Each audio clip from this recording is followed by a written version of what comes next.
26 नवंबर 1949 को भारत ने अपना संविधान अंगीकार किया था और 26 नवंबर 2024 भारत के लिए वह दिन होगा जब भारत का संविधान अंगीकार होने का अमृत काल प्रारंभ होगा। इस अवसर पर भारत के संविधान के अनुच्छेद यानी आर्टिकल 51 पर आधारित विश्व के माननीय न्यायाधीशों और मुख्य न्यायाधीशों का यह सम्मेलन अत्यंत ही प्रेरणादायी आर्टिकल 51 की भावनाओं के अनुरूप विश्व शांति, सुरक्षा और सौहार्द की स्थापना के दृष्टि से अत्यंत महत्वपूर्ण साबित होगा। इस दृष्टि से इस पूरे आयोजन में उपस्थित आप सभी प्रतिनिधियों का मैं उत्तर प्रदेश की राजधानी लखनऊ में हृदय से स्वागत करता हूं, आप सबका अभिनंदन करता हूं।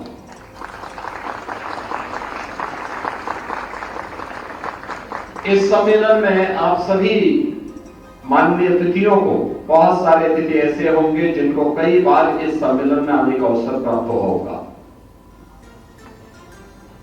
और एक कमी जरूर आपको नजर आ रही होगी कि सीएमएस के संस्थापक और आज से 25 वर्ष पहले जिनके नेतृत्व में और जिनके मार्गदर्शन में यह सम्मेलन लखनऊ में प्रारंभ हुआ था, आज वे भौतिक दृष्टि हमारे बीच में नहीं है। श्री जगदीश गांधी जी, जिनका भी कुछ देर पहले यहां पर इस सभागार में स्मरण किया गया, मैं इस अवसर पर उन्हें भी विनम्र श्रद्धांजलि अर्पित करता हूं और सिटी मांटेसरी स्कूल की संस्थापक निदेशिका डॉक्टर भारती गांधी और इस अंतर्राष्ट्रीय सम्मेलन की संयोजिका और संस्था की प्रबंधक प्रोफेसर गीता गांधी किंगटन जी को इस सम्मेलन के लिए किसी जगदीश गांधी जी ने जो एक शुरुआत की थी आज से 25 वर्ष पहले, उसको उन्होंने अनवरत रूप से आगे बनाए रखा है। इसके लिए मैं उन्हें हृदय से बधाई देता हूं।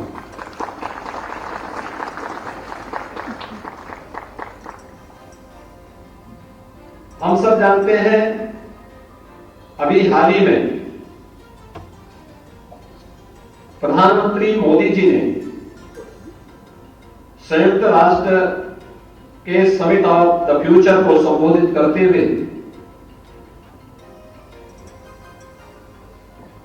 दुनिया के राष्ट्राध्यक्षों का एक आह्वान किया। उन्होंने बहुत महत्वपूर्ण बातें वहां पर कही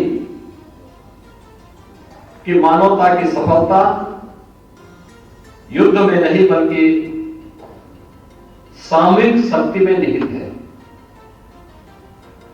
भारत मानता है कि युद्ध से किसी समस्या का समाधान नहीं निकलता है। समस्या का समाधान भारत के संविधान के अनुच्छेद 51 की भावनाओं के अनुरूप आपसी बातचीत से ही निकाला जा सकता है। इसमें कोई संदेह नहीं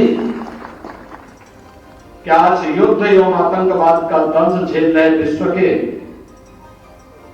2.5 अरब बच्चे और आने वाली पीढ़ी को सुरक्षित करने की आवश्यकता है।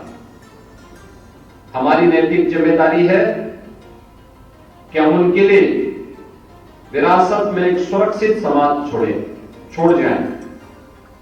ऐसे में दुनिया भर के सभी देशों के राष्ट्र प्रमुखों से मेरा आग्रह है कि वे सभी एक मंच पर आकर भावी पीढ़ी को सुंदर, स्वच्छ और भय रहित समाज उपलब्ध कराने में अपना महत्वपूर्ण एवं सशक्त योगदान अवश्य दें।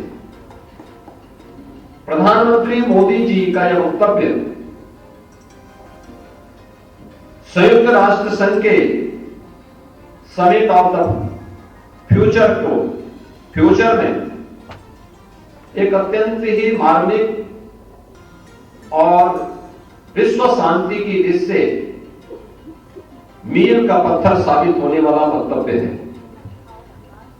और आज जब यहां पर दुनिया भर के प्रतिनिधि उन भावनाओं के प्रति आग्रही बनकर के जब इस समिट का हिस्सा बन रहे हैं, उन स्थितियों में मुझे आप सबको भारत के संविधान की आर्टिकल 51 की उन भावनाओं की ओर भी ध्यान आकर्षित अवश्य करना है। जो भारत के संविधान निर्माताओं ने आज से 75 वर्ष पहले न केवल भारत के लिए बल्कि पूरी दुनिया के लिए भारत के संविधान के माध्यम से व्यक्त की थी, जिसमें वैश्विक सद्भाव और शांति के लिए, विश्व कल्याण में सकारात्मक योगदान देने की दृष्टि से भारत की वे भावनाएं निहित हैं। हम सब जानते हैं कि भारत आज से नहीं, हजारों वर्षों से भारत का भाव रहा है। वह भाव जो आज भी भारत के अंदर या विश्व मानवता के सामने जब भी संकट आया, तब भारत ने उन भावनाओं को विश्व मानवता के कल्याण के लिए उस रूप में व्यक्त किया। अयम निज परोनीति गणना लघुचेतसाम उदार चरिता नाम तो वसुधैव कुटुंबकम, यानी पूरी दुनिया एक परिवार है। इस भाव के साथ जोड़ने की भारत की इस भावना को आज भी भारत का संविधान उसी दिशा से आगे बढ़ाता है। और यह आपसी सहयोग, शांति और सामंजस्यपूर्ण सहअस्तित्व पर एक दूसरे का जीवन निर्भर करता है। इसकी पुरजोर वकालत भी भारत का संविधान करता है। यह विशेष रूप से विश्व शांति के प्रति भारत की प्रतिबद्धता का प्रतीक भी, जो सम्मानजनक अंतर्राष्ट्रीय संबंधों को विकसित करने और संघर्षों को शांतिपूर्ण ढंग से हल करने के नैतिक मार्ग का अनुसरण करने के लिए भी हम सबको प्रेरित करता है। भारत की नीति संविधान के सिद्धांतों के अनुरूप सभी राष्ट्रों के बीच संवाद, सहयोग और पारस्परिक सम्मान पर बल देती है। भारत का महत्वपूर्ण वैश्विक प्रभाव अंतर्राष्ट्रीय निकायों और मंचों पर इसकी सक्रिय भागीदारी से स्पष्ट है। संयुक्त राष्ट्र जैसे अंतर्राष्ट्रीय संस्थानों में भारत की सक्रियता वैश्विक शांति और एकता को बढ़ावा देने के लिए भारत की प्रतिबद्धता को ही दर्शाती है। आर्टिकल 51 की उन भावनाओं का सम्मान करते हुए दुनिया भर के शांति और सुरक्षा के प्रति आग्रही माननीय मुख्य न्यायाधीशों और न्यायाधीशों का यह सम्मेलन अत्यंत ही प्रेरक और मार्गदर्शक हो सकता है। इस विश्वास के साथ मैं 25वें इस मुख्य न्यायाधीशों के सम्मेलन के उद्घाटन कार्यक्रम के अवसर पर लखनऊ में आयोजित आपके इस सम्मेलन के अवसर पर एक बार फिर से आप सभी दुनिया भर से पधारे सभी सम्मानित अतिथियों का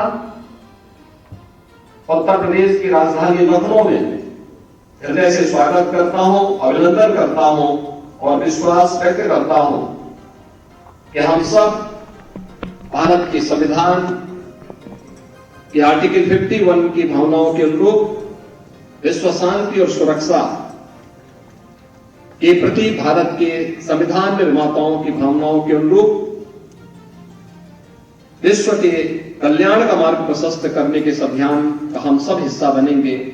इस पूरे आयोजन के प्रति मैं आप सबके प्रति हृदय से अपनी भावनाओं सम्मान व्यक्त करते हुए इस पूरे आयोजन के प्रति अपनी शुभकामना देता हूं। धन्यवाद। जय हिंद। और चलिए उत्तराखंड